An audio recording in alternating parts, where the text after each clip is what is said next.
Aliás, eu tô acordando todo dia mais cedo, viu, Poit? Porque eu não quero perder a prisão ao vivo do Bolsonaro, que eu acho que é questão de dias.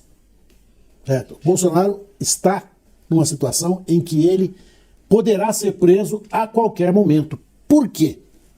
Por quê? Por quê? Porque todos os indícios caminham, não como se ele fosse aquele que não soubesse de nada. Como que alguém não sabe de nada é beneficiário de tudo aquilo que sabem do que estão fazendo por ele? Né? Todo mundo comete dolo, menos ele, que é o único beneficiado. Ele recebeu em dinheiro parte das joias. O Mauro Cid fala pro pai dele, a dupla Agente 86, certo? Eu fiz até a conta da 198, não é, professor? Os dois agentes de 86 que se fotografam na missão secreta, que trocam e-mail, que mostram a comprovação do depósito em conta. A situação do Bolsonaro, a prova contra o Bolsonaro é documental. O que ele quiser dizer, olha, ele não sabia de nada, é ele que fique dizendo. Mas é impossível a gente crer que ele não soubesse de nada, todos em torno dele soubessem para dar dinheiro para ele. Seria algo a se imaginar, se ele não soubesse de nada, se os seus assessores se locupletassem, ele não. Agora, é o primeiro caso no direito penal em que alguém se locupleta sem saber que está se locupletando. Claro que ele é o chefe, e não é só de peculato. Existe uma ampla organização criminosa aí. Eu comprei o relógio, a decisão foi minha, usei meus recursos, eu tenho origem lícita e legal dos meus recursos. Eu tenho conta aberta nos Estados Unidos, no banco em Miami, e eu usei do meu dinheiro para pagar o relógio. Então, o meu objetivo quando eu comprei esse relógio é exatamente para devolvê-lo à União, ao governo federal do Brasil, à presidência da República.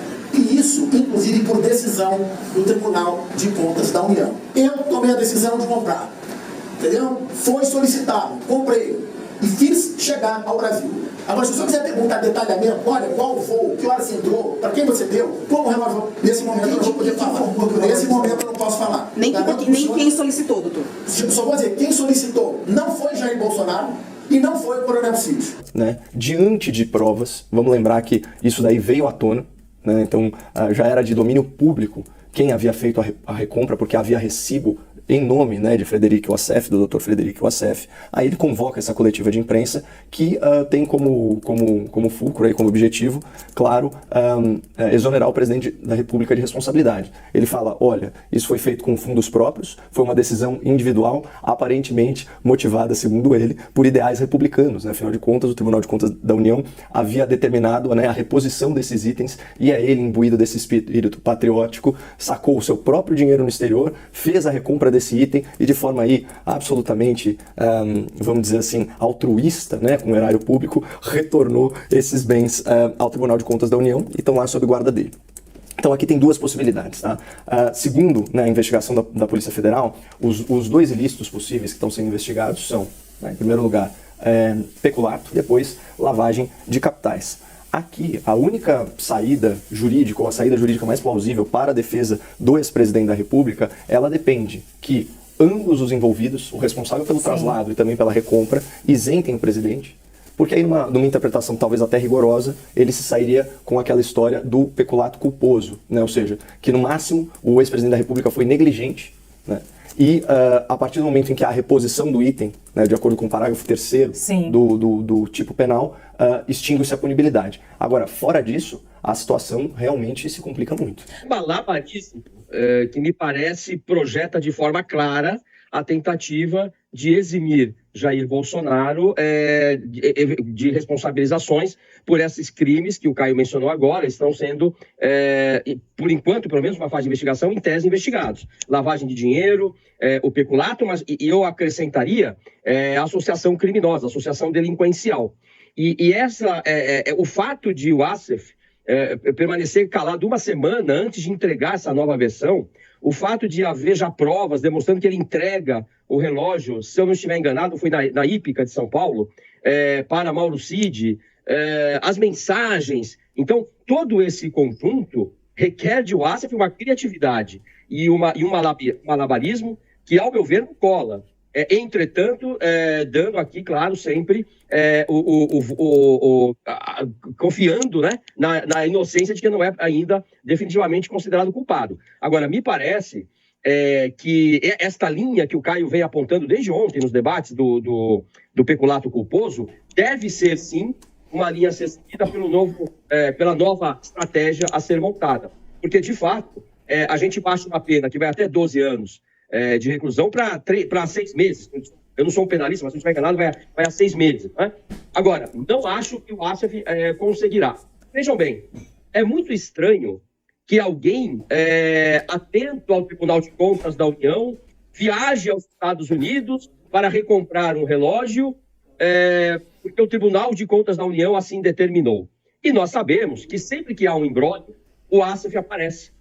Parece até assim um super-herói que, de repente, surge nos piores momentos, não é? Para Bolsonaro. Então, eu não acredito, Lu e Caio, não acredito que ele vá conseguir, mas esse é o objetivo dele, né? Isentar o Jair Bolsonaro e o clã, né? Como um todo aí, que também parece estar envolvido. O Malucelli decide, como assessor, segue ordens, cumpre ordens do chefe, do superior.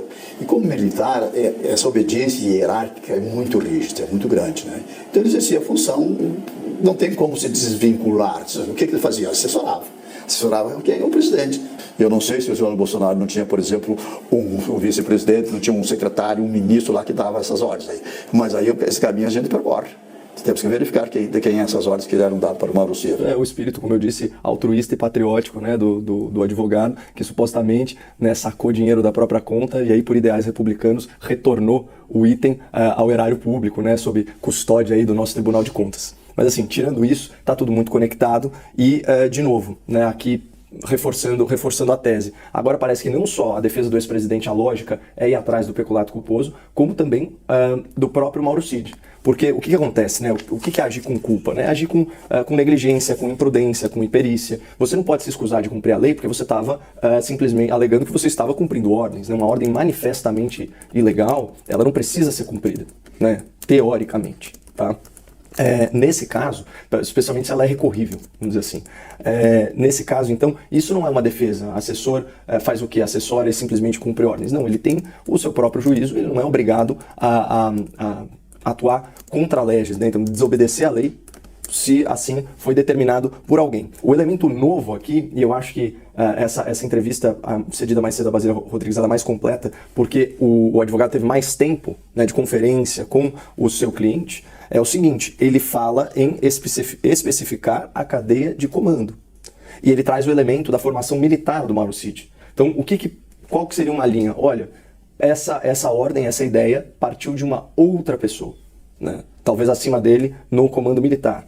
Eu não sei qual vai ser a história que vai ser relatada ou confabulada, né, para justificar esses atos. Mas o ponto é o seguinte, você tem um ajudante de ordens da presidência da República fazendo um traslado que é ilegítimo. Talvez em algum momento da defesa pudesse até ser alegado, olha, houve confusão em relação às determinações do TCU e nós achávamos que relógios e joias eram itens personalíssimos. Mas ninguém parece estar seguindo por esse caminho.